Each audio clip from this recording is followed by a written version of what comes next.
So the subject of my lecture is the status of economic propositions, or put it differently, what is the status of economic propositions? Is economics a discipline somewhat akin to, let's say, physics or chemistry, where we formulate hypothetical statements that require continual testing in order to find out whether these statements are right or wrong? Or is economics a discipline that formulates proposition more akin to statements as we have them in mathematics and logic? That is to say, is economics maybe an axiomatic deductive science that produces statements that do not require empirical testing, statements that are, as Ludwig von Mises would say, apodictically true, provided that we begin with a correct starting point and did not commit any errors in our deductive process. And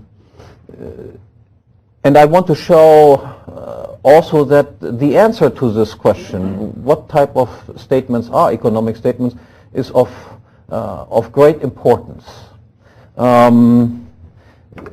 Now, if we look at the present situation in economics, then we can say that almost all economists nowadays believe that economics is what they call an empirical discipline akin to physics and chemistry that offers statements that require continual testing. The only group of economists that does not agree with this view are the members of the Austrian school. They take the view that economic propositions are more akin to propositions as they are produced by mathematicians or by logicians that cannot be or do not need to be tested against experience. When I say that all economists nowadays believe that economics is a so-called empirical science, the propositions of which need to be tested, I do not want to say that all economists actually practice what they preach. As a matter of fact, I'll probably come back to that in the course of the lecture, the better mainstream economists actually, while they preach that economics is a science that has propositions that require testing, actually do not behave like they believe this genuinely. Only the weaker, the worse economists actually practice what they preach in terms of methodology. Now, when I said the Austrians are nowadays complete outsiders, I should also add immediately that this is a relatively new situation.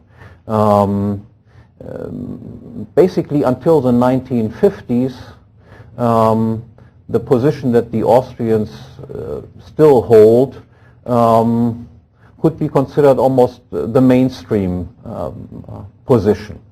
Until the 1950s, probably the most influential book on economic method and methodology was a book written by Lionel Robbins, The Nature and Significance of Economic Science, which is a book that presents more or less in slightly different garb, slightly different wording, the same position that Ludwig von Mises held. Not accidentally, because Lionel Robbins had been some sort of student of Mises in the 1920s. This book by Lionel Robbins, which I highly recommend to everybody interested in methodological questions, is still in print has been reissued a few years ago. This position that Robbins represented was also held, for instance, in the 19th century by Jean-Baptiste Say, by Nassau Sr. and John Cairns and various other prominent economists. So it was a standard view of the nature of economics. This old view of the nature of economics fundamentally changed is due to the influence of what we might call modern positivism or modern or logical empiricism. A group of philosophers originally housed in Vienna and a branch at the University of Berlin. Nowadays it is also called as the Vienna School. At that time, the group of philosophers that are responsible for this change of views were referred to as the Schlick Circle, named after Moritz Schlick. Moritz Schlick had a circle in Vienna similar to the so-called Mises Kreis at the same that existed at the same time in Vienna, and Mises was very well familiar with this small group of philosophers because his brother Richard von Mises was also a member of this group. Initially had some connection with the Vienna group, and then was a major player in the branch that this group of philosophers had at the University of Berlin. These philosophers, and I give you a few names besides Moritz Schlick, Rudolf Carnap and Hans Reichenbach and Gustav Hempel and Otto Neurath, and also on the fringes, and I'll come back to him a little bit later, Karl Popper. These people, most of them emigrated during the Nazi period to the United States, also to England. While they were of little influence in Germany, once they arrived in the United States, they became quite influential. At that time, hard as it is to believe nowadays, German universities were still considered to be far better than American universities. And these people arriving in the United States, it was not all that difficult for them to get positions at prestigious universities.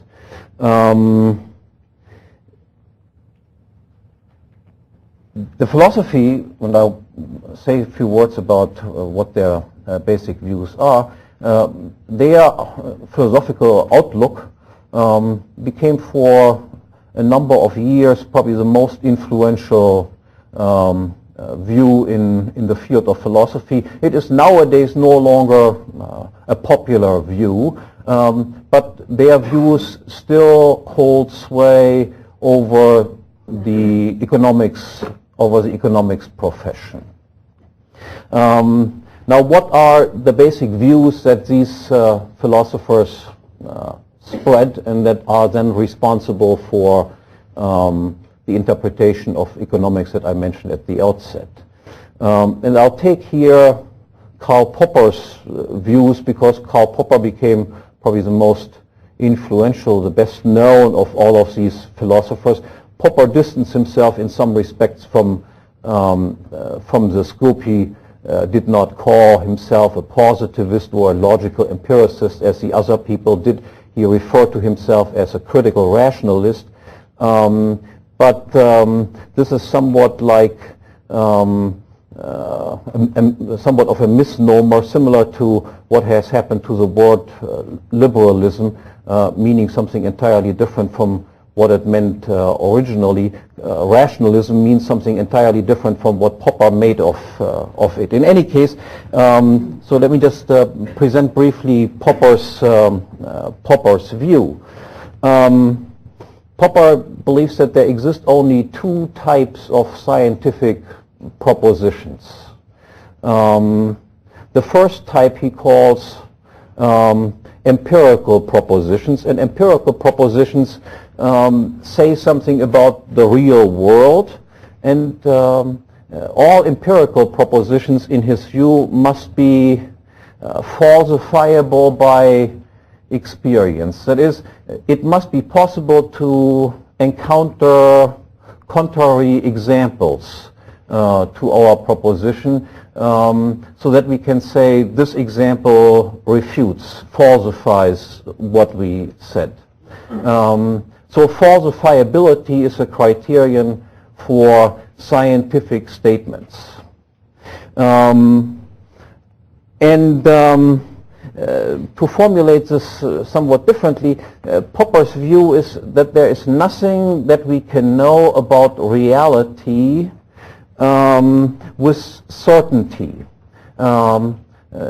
Nothing or everything that we do know about reality must in principle be falsifiable by some counterexample. And the other type of legitimate scientific statements are called analytical statements. And analytical statements are simply statements that are true by definition. Bachelor means unmarried man or something like this. And he considers logic and mathematics, for instance, as examples of these types of statements. They don't say anything about real things, allegedly, and they are true by definition, simply because we stipulate these things to be like we say. In particular, also, no normative propositions are considered to be scientific. Normative propositions are just matters of taste. I like this, or I don't like this, are not part of sciences according to Popper and the entire positivist philosophers. So these types of propositions, all propositions must be either empirical or they must be analytical. And there are a few implications of this that also belong to the core beliefs of the positivists. The first one is explanations, scientific explanations are always of the nature of if-then statements, and explanations have the same structure as predictions. That is, if-then statements can of course always be used for predictive purposes also. And these if-then statements then can either be confirmed by experience or they can be falsified by experience.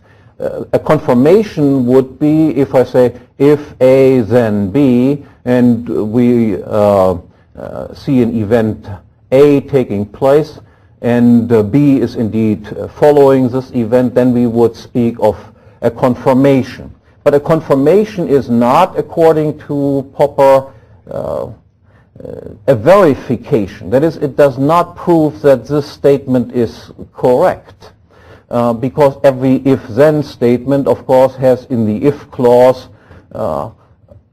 something that is a universal. That is, there are lots of examples of A. This statement refers to all A's. Whenever an A exists, then a B follows. And whenever we confirm something, we have only one instance where an A was followed by a B. There are still an infinite number of possible A instances that exist. And a confirmation is only an indication that so far our hypothesis has not been falsified. When it comes to a falsification, so we observe A but B does not follow A, then this falsification again only indicates that something is wrong with the hypothesis as we formulated it. It does not mean that A and B are not at all related, or it does not even follow that A and B are not even related in the way that I stipulated. It only says that they cannot be exactly related in the way I stipulated or hypothesized initially. It might be that I have to control for a third or fourth or fifth variable, and then I find that this relationship does exist. So a falsification is also not indication of the fact that there is something fundamentally wrong with what I said. Just the hypothesis cannot be quite right. And according to Popper, then we make progress in science by proceeding through falsifications. We find out something is wrong, then we revise the hypothesis, we test it again, then we revise it again maybe, and so forth, and thereby gradually we march upward and into the light. Another implication of the positivist view is that we have only two types of definitions. We have what they call ostensive definitions. I simply point to something and say, this is green, and then you look at and see something green. So green is defined by pointing to something. Or we have stipulative definitions. We simply define one term by another term, and no other definitions except ostensive or stipulative definitions exist. Okay, now I want to come to a refutation of these positivist views. In particular, to a refutation: does this philosophy, so to speak, capture the essence of economics? Let me begin by making you first aware of some of the relativistic implications of this philosophy. First off, to remind you again, they are relativistic in the sense that no rational ethic is possible according to them. Normative propositions are not scientific propositions at all. They are just expressions of taste. But they are also relativistic in a completely different sense, namely that they give rise to what we might call a philosophy of social engineering. Now, recall, I mentioned their view that there's nothing about reality that we can know for certain to be the case or not to be the case. Everything is, so to speak, possible. We can only formulate hypotheses at best. And from this it follows, so to speak, that everything must be tried out in order to find out whether it is the case or it is not the case. We can never be in a position where we can say from the outset, we don't have to try this out. We know the answer to what will happen in advance of actually trying it. Now let's consider some examples of economic propositions in order to gain some initial sense of how true or not true this entire view is. Take, for instance, a statement such as this: in every voluntary exchange, the two exchange partners must expect to benefit from the exchange, otherwise it would not take place. And the two exchange partners must have opposite preference orders. That is, whatever I consider as having less value must be considered by the other exchange partner as having more value. Whenever I, for instance, buy a newspaper for $1, then obviously I consider the newspaper as having a higher value than the dollar because I acquire the newspaper. and gives the dollar away, and the newspaper vendor must have opposite preference orders. He takes the dollar, he obviously values the dollar more highly than he values the newspaper because he gives the newspaper away. Now, is this a hypothesis? Or is this something that does not require any type of testing in order to be recognized as correct? If it is a hypothesis, then, by the way, what should be possible is to just say the opposite and not speak nonsense. That is, if this is just a hypothesis that in every exchange people expect to benefit from each other, we should also be able to say in every voluntary exchange it is the case that both people expect to be worse off from the outset. That is just as a legitimate hypothesis as the opposite would be. Or take another example. If we increase the minimum wage in the United States to $1 million an hour per person, then unemployment will sharply increase. So is this a hypothesis? If it is a hypothesis, we can also say the opposite without speaking nonsense. That is, if we raise the minimum wage to $1 million in the United States, employment will sharply increase. If it is just a hypothesis, you also realize that what is the only way that we can find out whether this statement or which one of these two contrary statements is right or which one is wrong. The only way to try it the only way to find out would be we have to try it. That is, we have to raise the minimum wage to $1 million and see what happens.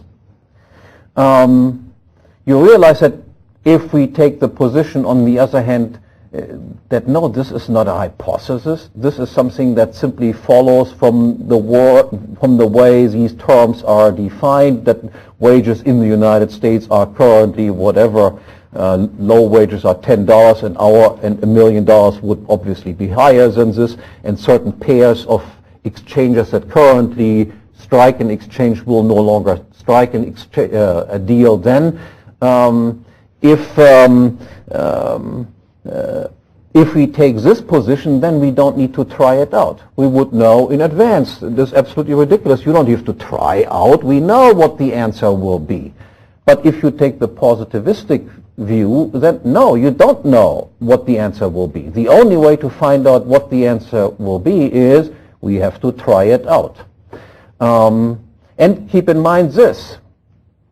When we try it out and find out, no, actually unemployment indeed increased, recall that the hypothesis that I might have formulated before, if I raise the minimum wage to $1 million, employment will increase, is falsified. But falsification does not mean once and for all I have shown there is something wrong with my hypothesis. All it shows is the way I formulated the hypothesis was not entirely correct. So it could be, I could just revise my hypothesis. I could just simply say, yes, this is nonetheless true, but we forgot to introduce a third variable, namely, and it should not rain for 3 days in a row. Then the hypothesis is correct. So then we would have to just do this. We just observe it should not rain for 3 days, and we still find out, oh, unemployment is still increasing and employment is not increasing as we initially predicted. Then again, we can find a third or fourth or fifth variable. Yes, the relationship still remains the same.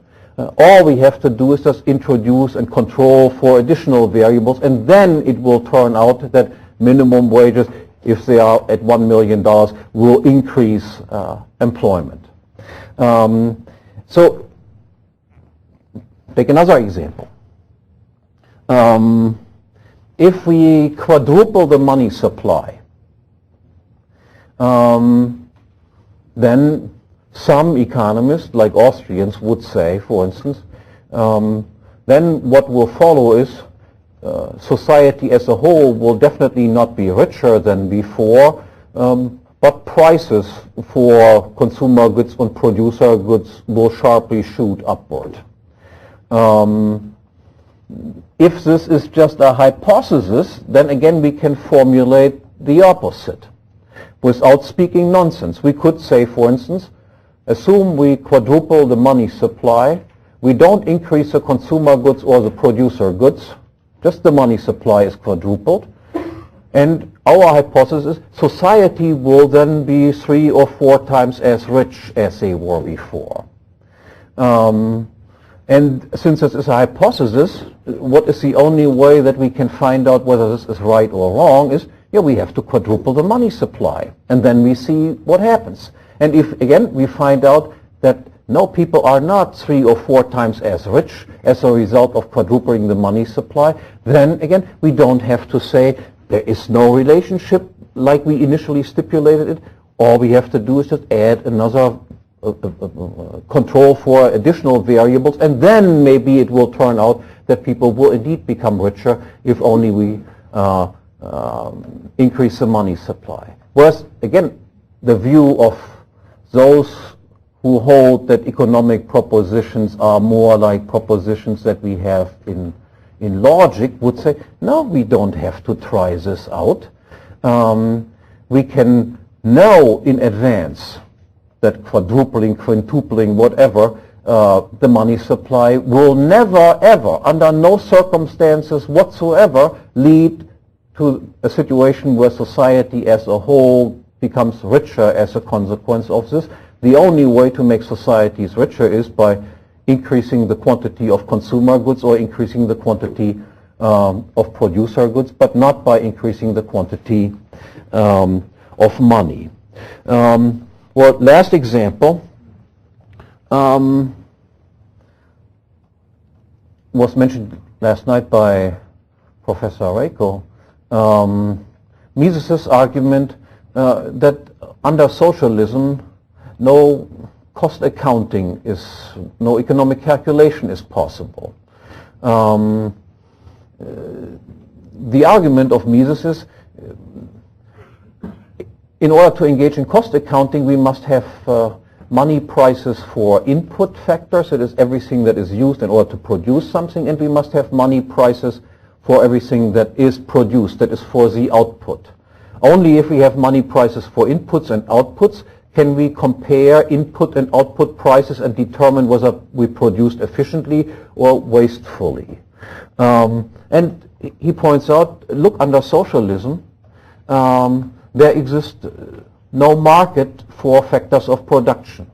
All means of production, all factors of production are collectively owned or are owned by the state. There is no market for them. Accordingly, there can be no prices for land, no prices for factories, no prices for machines, and so forth. And without prices for these things, we cannot determine whether we made efficient use or inefficient use of these means. Now, is this a hypothesis that we cannot calculate under socialism, or is that something that simply follows from the way socialism is defined and described? And the answer is, if it is just a hypothesis, then again, the only way that we can find out whether this is true or not is by actually implementing socialism. On the other hand, if we claim, like Austrians do, we know this in advance. We don't have to try out socialism in order to find out whether we can calculate or not. We know that from the outset. We don't have to try it. So what you realize immediately is whether you adopt the Austrian view that economic statements are statements like statements of logic, like statements of mathematics, that once you grasp them, you realize that there is no way that they can possibly be refuted by counterexamples, or you take the empiricist positivist view. This has has very dramatic implications about how you conduct yourself. By the way, I should also mention, this explains to a certain extent why Austrian economics is very unpopular. because you cannot win any major research grants. Because for most of the questions that they pose, you already know the answer. On the other hand, if you just take this view, all of these things that we ever produce in economics are hypotheses, then of course you write research grants to whatever National Science Foundation, whatever it's, just please just give me 20 research assistants. We collect a huge amount of data. We send an expedition to Norway and Australia and see whether it's also true there, what happens to be the case in Germany or in Spain. Then of course you get a huge amount of money. And if you don't gain any money, you don't solicit any type of grants at the universities, you're automatically considered to be some sort of losing type. Whereas, of course, people who get lots of grants, they are winners from the outset. In a way, you can describe that something like this. Let's say somebody would say, a ball cannot be red and non-red all over at the same time. Now, once you hear this statement, you will say, no, yeah, of course, that is perfectly clear. So, you can grasp it. No object can be red and non-red all over at the same time. Does that say something about the real world? And I would say, yes, that says something about every object in the real world. No object can be red and non-red all over at the same time. But if it is a hypothesis, and it must be a hypothesis according to the positivist, then there's a research project possible. That is, you hire people to find out whether this is really true. And if you, again, if you then encounter people who just say, yes, I saw a ball that was red and non-red all over, then this guy is hailed as having made a great discovery, whereas Austrians would think this guy belongs into the loony bin. Okay. Now, as I said, this is not a strict refutation yet. This is just to show that there are some practically very important implications that follow from you either taking this view or taking that view. Now I want to come to a more, what we might call, strictly speaking, a refutation of these positivist views. And in order to do this, I want to use a technique that is called self-referential arguments. That is, I want to apply the positivist ideas to their own doctrine and see whether that works or whether it leads to some sort of contradictory results. And as we will see, it does indeed lead to some contradictory results. So let's first take this alleged truth that all scientific statements are either empirical statements, which must be in principle falsifiable by experience, by counterexamples, or they must be analytical statements that say nothing about real phenomena, that just simply define words in terms of other words. Now, if this is a correct description of the way science works, then this distinction, then we must ask the question, what then is the status of this distinction? That is, all statements are either empirical or they are analytical. What is the status of this statement?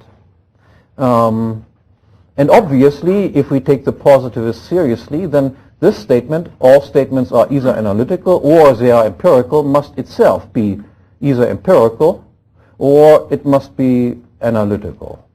Now, if it is empirical, then what they basically say is, we make the hypothesis that all statements are either of that nature or they are of that nature. Now, then we might ask back, yeah, but then I can, of course, formulate the opposite hypothesis also. You have not given me any reason You have not given me any convincing argument why there are only these two types of statements. You have just simply made a hypothesis. I can just claim something entirely different. This statement, all statements are empirical or they are analytical, is itself an analytical statement. And then the comeback has to be, well, yeah, so what? You just simply defined it that way. Again, you have not given me any reason to believe any of this. And then there exists, of course, a third possibility. But the third possibility would lead to a contradiction. Namely, that they say, no, this statement that all statements are either analytical or empirical is itself neither analytical, is neither just a definition, nor is it something that can be falsified by counterexamples. It is instead something that is non-hypothetically true about something that really exists. And there we have precisely a statement of which the Austrians claim this is the nature of economic propositions. Economic propositions, in the view of the Austrians, are non-hypothetical statements. And statements that say something that is true about real things. Again, recall the example of what is a voluntary exchange. Both exchange partners expect to benefit from the exchange, otherwise they would not carry it out. They have opposite preference orders. What the Austrians claim is this is a non-hypothetical statement. We cannot find counterexamples for it. And if we would find counterexamples, we would put the guy in the loony bin. And at the same time, it says something about real things. It is not just defining words. It refers to some real phenomena, exchanges, actions of different, of various individuals. That is, what the positivists, if they claim there is something to their distinction, have to admit is there exist these types of statements. And this is precisely what the Austrians also say. Yes, there exist non-hypothetically true statements. Or take the other claim that they make. All explanations and all predictions are hypothetical explanations. Now, what is the status of this explanation of what an explanation is? All explanations are hypothetical explanations. Is this itself just a hypothetical statement? And if it is just a hypothetical statement, then again we can just say, so what? I can just formulate the exact opposite. And now show me why I should believe your stuff and people should not believe my stuff. And there's nothing forthcoming. Or they would say, no, this is simply how I define an explanation. That is, it is an analytical statement. In that case, again, our reply would simply have to be, so what? Then I define things in a different way, and now give me a reason why they should not be defined in this way. Last example of the same problem that they have, definitions. Definitions are either ostensive definitions, this is green, this is red, or whatever it is, or they are stipulative, defining one word in terms of another word. Yeah, but what is the status of this definition of what definitions are? Now, is this a stipulative definition, in which case we could say, oh, we can stipulate something differently entirely also, and clearly it is not an ostensive definition because I don't point to anything by defining. And then the only alternative that we have, it must itself be a real definition. That is, it must say something true about definitions. But then it does say something that is non-hypothetically true about a real thing. And we have, again, a category of statements that allegedly we are not supposed to have, that is supposed to not exist in the worldview of the positivists. Okay, now in the next step of the argument, I want to show that if we apply the positivist view to human action, we also run into fundamental difficulties. That whatever we might think about their view in terms of phenomena described by the natural sciences, we might accept that. I have my doubt about that too, but nonetheless we can accept it. But I want to show that regardless of what we believe regarding the natural sciences, in the social sciences, when the subject matter is human actions, then the positivist methodology definitely cannot be applied. Now, the way I want to show this is just by, again, briefly go on here, or here, this one. Okay. So this is again the scheme according to which we are supposed to operate in the sciences if we believe the positivists. We formulate some sort of hypothesis, and then we subject the hypothesis to a test.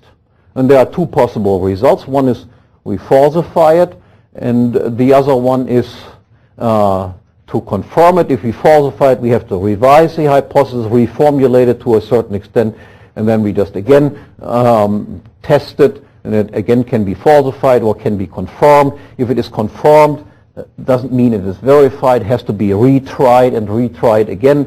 Can next time be falsified, can be again confirmed, and so forth and so forth. Now I want to make you aware of the fact that if we proceed according to this scheme, we must make some an assumption about the nature of things that we are typically not aware of, but as soon as I point it out to you, you will immediately recognize what I have in mind. So let's say we have a hypothesis, test the hypothesis, and if A then B, and it turns out that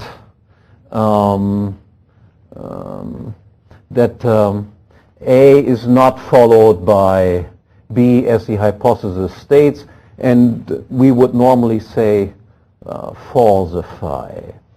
But what must be assumed in order to say the second experience where A was not followed by B falsifies the first experience, let's say, where A was followed by B, is that we assume that the nature of things does not alter in the course of time. If we assume that things are sometimes operating in this way and sometimes they are operating in a different way. Sometimes things go this way and sometimes things go in another way. If you would take this view, sometimes things go this way, sometimes they go in another way, could you then say, from first having observed B following A and the second time having observed that B did not follow A, that the second thing falsified the first one? And the answer is, no, you cannot say that. Then all you could say is, once things were this way, and another time they were in a different way. You must make an assumption in order to say, no, the second experience falsified the first one. And the assumption is, the nature of things does not change in the course of time.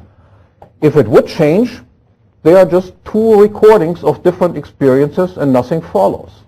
Only if you assume the nature of things remains the same would the second thing be a contradiction of what you observed the first time and require you to revise your hypothesis. The same is true with confirmations. That you say the second experience confirmed the first one because you made the second experience was the same as the first one, also requires the assumption the nature of things does not change in the course of time. If the nature of things does change in the course of time, then you have just two unrelated experiences. it happened to be this once, and another time it happened to be the same way. But it does not follow that this is a confirmation. They were just two unrelated experiences. So there is, if we proceed according to this, a hidden assumption that we must make. We are usually not aware of the fact that we make this assumption. It seems to be naturally ingrained that we just make this, but it should be perfectly clear that without the assumption, we cannot say falsify, nor can we say confirm. So now the question is this. So assume that what we want to explain is actions, human actors.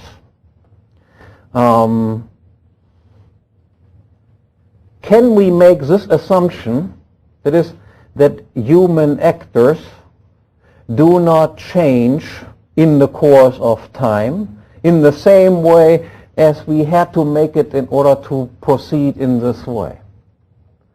And the answer is, no, this is of course absolutely impossible to make. Because just ask yourself this, the people who engage in this type of process, the formulate hypothesis, then they say falsify, then they say confirm, what must happen to them in order to engage in this process? And the answer is, they change in the course of time. We learn in the course of time. We know something after the first test, namely falsified or not falsified, that we did not know before. We are different. That is, if we were unchanged in our nature, then you might ask yourself, why do we ever engage in any type of research at all?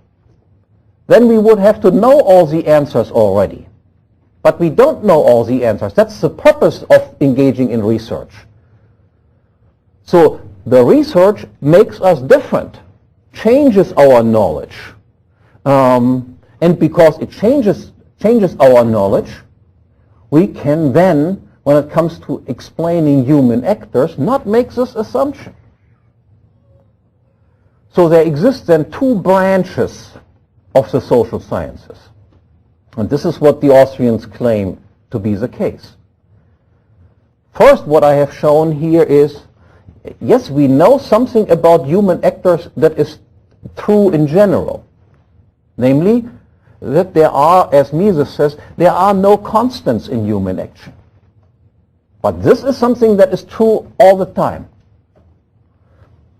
So we have a branch of the social sciences that is universally true. That is what Mises calls theory. There are insights that are non-hypothetical in nature and nonetheless say something true about a real phenomenon. I've said something that is true about human actors, about all human actions. That there are no constants of this kind. And secondly, we have learned that there is also a branch that the Austrians would describe as the history. That is, those actions, those forms of behavior that are influenced by our changing knowledge. There exist parts of human existence, of human action, where we have general theories, and there exist others where we need to reconstruct every day anew, so to speak, what people at various points in time knew or didn't know, how their values changed, and so forth. Let me just give you an example of what I have in mind. And the most, probably the most important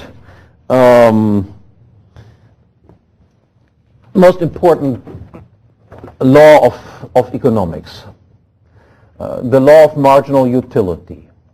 I was not present when Professor Hermann gave his lecture, but I somehow assumed that he did talk about this. The law of marginal utility states this. As the supply of a homogeneous good increases, the marginal utility decreases, and vice versa. As the supply of a homogeneous good decreases, the marginal utility increases. And the meaning of this law is this. If we have 1 unit of a good, then we use this unit in order to satisfy our most highly ranking desire that can be satisfied with this type of good. If we have 2 units of a good, then the second unit is obviously used in order to satisfy our second most highly ranking desire of all desires that can be satisfied with such a good. The third unit will be used in order to satisfy our third most highly ranking desire, and so forth. If we have to give up one good, because they are homogeneous, it doesn't matter which one of our apples or oranges we give up, but by giving one up, we have to give up one satisfaction that was previously satisfied. Which one of the satisfactions will we give up? If we give up one unit, we will give up that satisfaction that we consider to be the least important one of those that were previously satisfied. Now, what you realize here is this statement of the law of marginal utility, we can grasp that this can never possibly be refuted by counterexamples. That is logically true. You can understand that there cannot be any exception to this. Every person will always use the first good in order to satisfy his most highly ranking desire of all desires that can be satisfied with such a good. No, but you also realize that this statement does not say that much. It doesn't say, for instance, which one will be my most highly ranking desire of all the desires that can be satisfied with the help of an orange. It does not say anything whether your most highly ranking desire that can be satisfied with the help of an orange will be the same or different from mine. It also does not say anything about will your most highly ranking desire that can be satisfied with an orange right now be your most highly ranking desire that can be satisfied with an orange in your view tomorrow or in 3 days. Nothing about this thing can be predicted. All of this depends on our knowledge that can change. That is, I find out something about an orange that I didn't know before. So I have a new idea of what I can do with an orange or what I should not do with an orange. I cannot predict what you will do with an orange, nor can I predict what you will do in 20 days with an orange. Or, let's put it this way, no scientific prediction regarding these things can be made. This is just an art. What entrepreneurs are good at. But entrepreneurship cannot be taught, cannot be learned by following certain types of formula. There are no laws that allow me to predict what you will do, when you will do it, and so forth. Because I simply cannot predict all the changes in knowledge that might occur. But there are also certain things that are completely unaffected by changes in knowledge that might occur with respect to you or with respect to myself. Regardless of whatever we learn, regardless of whatever we find out about what purpose this thing can be used for or what purpose that thing can be used for, it is always true, under all circumstances, that the first unit of a good will always be employed in order to satisfy whatever I at this moment consider to be the most important use of this that can be made of the good. That is always true. So what we learn from this is that as economists we have to be also modest. That is, we have to realize what it is that we can do and what is something that we are no good at all. That is, there are plenty of economists engaged in activities where they try to predict the behavior of various people and try to find laws how to predict the behavior of various people, where Austrians would say, this can never be done. This is complete waste. All that you do is you find out, so to speak, why people did certain things in the past. but that does not allow us to make any predictions as regards the future. This is what entrepreneurs are good at. Economists, if they were so smart, then the question has to be, why aren't you rich? What we can do is something very modest in many ways. But in our very modest way, we can be quite exact. So this is the lesson that I try to, this is the lesson that you should learn from this lecture. Certain things we cannot do, we have to be very modest about it. Other things we can do quite precisely.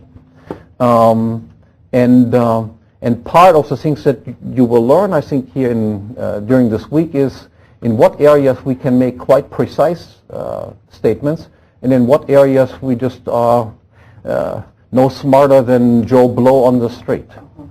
Thank you very much.